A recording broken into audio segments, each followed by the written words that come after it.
Before the NBA playoffs even tip off, there are some serious storylines I've got my eyes locked on. Narratives that could completely tilt the balance of power this postseason. 93-88. Dončić, James, again, yes! And let's kick things off with the biggest domino of them all, how teams are scheming against Steph Curry and what Golden State is going to do about it. The Warriors have been making a late-season push, fighting tooth and nail in a brutal Western Conference race. After rattling off 5 consecutive wins, they looked like a team nobody would want to face come playoff time. And Curry, one more time. How about a 4-point play? The 3 down and a free throw coming. Then, bam! Houston slammed the brakes on that momentum. That game, it wasn't just a loss, it was a flashing red warning light. The Rockets pulled out a defensive playbook Golden State thought it had shredded months ago. They blitzed Steph with everything they had. I'm talking face guards, traps, double teams.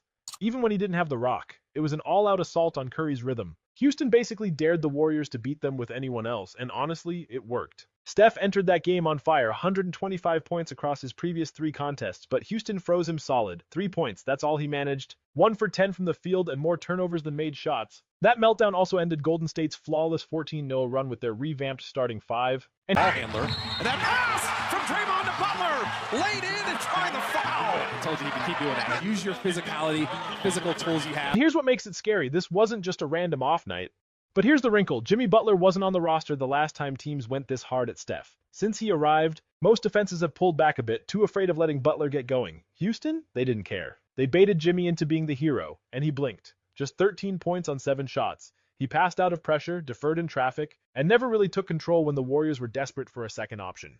Then there's the curious case of Jonathan Kuminga. The guy's torched Houston before. He hung 33 on them earlier this season. Split action and foul. Jimmy Butler got run over. Jimmy he's able to accentuate. Yet Steve Kerr only gave him 19 minutes this time around. And why? Turnovers. But here's the thing. Kuminga isn't out there to run the offense. He doesn't need to bring the ball up to shift the game. Let the man play through mistakes, especially when your offense is gasping for answers. Instead, Kerr parked him and threw in Gui Santos. That cannot keep happening if Golden State wants to survive deep in the playoffs. Credit where it's due, though. Houston's defense is terrifying. Long, switchable, aggressive. They've got a fleet of wings that can harass stars without breaking stride. And they've got the discipline to stay locked on secondary threats like Jimmy, too. The size, the speed, the physicality, it's a backcourt's worst nightmare, and that's exactly what they unleashed on the Warriors. Now, let's not sound the alarm just yet. Golden State is still 21-3 with Jimmy in the lineup. But that Rockets game, it peeled back the curtain on a possible weakness. And you better believe the playoff teams have that game tape on loop right now. Now on to storyline number 2, and this one has a totally different energy, the Milwaukee Bucks. But for once, we're not talking about dysfunction. We're talking about promise. Just a few weeks ago, things were looking shaky, Dame was sidelined, chemistry felt off, and the Bucks looked more like a question mark than a contender. But then, boom. Shams dropped a classic bomb. Dame Lillard is expected to be cleared within 7 to 10 days. That was 5 days ago, meaning the Bucks could get their closer back just in time for the postseason. And suddenly, the ceiling gets a whole lot higher. Now here's what I'm wondering. Even when Dame comes back, should the Bucks keep leaning into this new look? Let Giannis continue initiating the offense while Dame slides off ball? It might just unlock something lethal. Realistically, they'll probably return to their standard setup. But that's part of the issue, because as electric as this duo is on paper, the Giannis-Dame pairing hasn't exactly gelled. Next, let's zoom in on a sneaky development that's gaining steam across the league. The return of the double big lineup. Zubats are chirping at each other. Luka! Yep. It's not just back, it's thriving. The Thunder are flexing Holmgren and Hartenstein. Boston's going with Porzingis and Horford. Cleveland's holding steady with Mobley and Allen. But no team, absolutely none, is doing it better than the Houston Rockets. Their Twin Tower look has been straight up destructive. In just 321 possessions, that group has posted a jaw-dropping plus 32.5 net rating. To put that in context, OKC's lineup, plus 13.8, Boston's, plus 12.2, Cleveland, plus 11.4. Houston's number, it's not even close. And it's not just net rating, they're obliterating advanced metrics across the board. He's covered. Reeves has it. 5 seconds to go. Reeves on the drive. Inside layup. He banks it in! 99th percentile in offensive efficiency, 100th percentile in rebounding, defensive rating, and effective field goal percentage. They're bulldozing teams on both ends. Now let's pivot to one of the most intriguing duos in the league, LeBron James and Luka Dončić. On paper, a dream. 2 generational talents sharing the floor. And when they're staggered, it's chaos for defenses. But in the playoffs, greatness isn't about what you do separately, it's about what you do together. Especially when every possession feels like life or death. This Lakers team, it's been rolling. Lately, they're posting a ludicrous plus 16.9 net rating, putting them in the 99th percentile across all NBA lineups. That's elite. But here's the curveball. When LeBron and Luka share the court, that net rating plummets to plus 1.3. Not terrible, but nowhere near the firepower you'd expect. Now don't get me wrong, they're still terrifying on offense. Everyone can shoot, slash, and create. They're converting an insane 62% from the field, good for the 87th percentile in efficiency. Defensively, they've been solid, giving up just 111.2 points per 100, not lockdown, but respectable. But when you dig into the combinations, it gets murky. The standard lineup with Rui Hachimura next to them, a plus 6.0 net rating, mediocre, 55th percentile.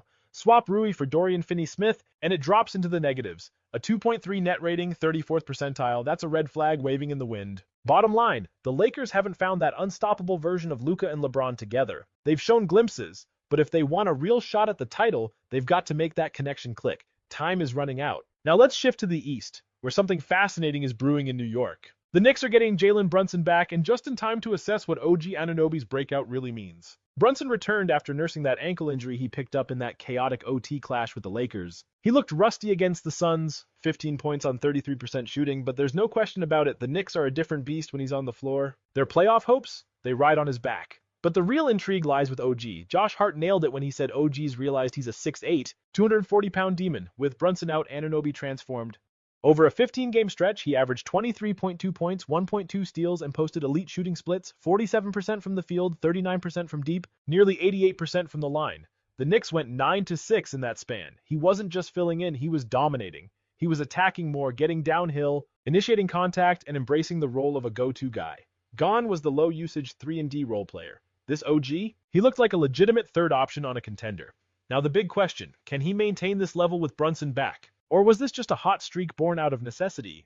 The challenge looms even larger because New York has struggled against elite teams. They haven't beaten Boston, Cleveland, or OKC. That's a problem. But if OG can sustain this aggression while accepting a slightly smaller role, the Knicks could absolutely punch above their weight in the postseason. Over in Boston, there's one storyline that has everyone holding their breath: Jaylen Brown's knee. He's been fighting through a nagging issue for weeks. But then came the report from the Athletic's Jay King, and it hit hard. Brown has started changing his game because of the injury. That's a major alarm bell. Now sure, becoming more methodical and adding a mid-range arsenal could benefit Brown long-term, but that's not the issue. The question is, why is he changing? If it's because he's not moving the same, that's a massive problem. This is the reigning Finals MVP. The guy who powered Boston through last year's gauntlet. Their top wing defender. Their most dynamic slasher. If he's lost that athletic burst, the ripple effect is huge. Defenses can load up on Tatum, crowd the paint, and collapse the Celtics' offense. And they're right, because this version of Indiana is a problem, especially on defense, where they've turned their biggest weakness into a real strength. Last season, they had effort but no structure. They pressured the ball, sure, but once you got past the first line, it was chaos. This season, they've tightened it up. Over their last 15 games, they rank 10th in defensive rating, allowing just 111.9 per game. It's a complete identity shift. And the most eye-popping stat, a 5.6-to-1 assist-to-turnover ratio. That's legendary territory. Stockton 4.8, Magic 5.8. Halliburton is operating with surgical control, and that's exactly what you want in high-stakes playoff games. Even more impressive, the Pacers have been clutch killers. In the final minutes of tight games, they've been borderline unstoppable, ranking 5th in clutch offense and 5th in clutch defense. They're 20-4 in such contests. That's not a fluke. That's mental toughness and coaching composure. So while everyone else is fixated on the usual suspects, don't sleep on Indiana. They've evolved into a balanced, battle-tested squad, led by a point guard playing at a historic level, and they live for the big moments.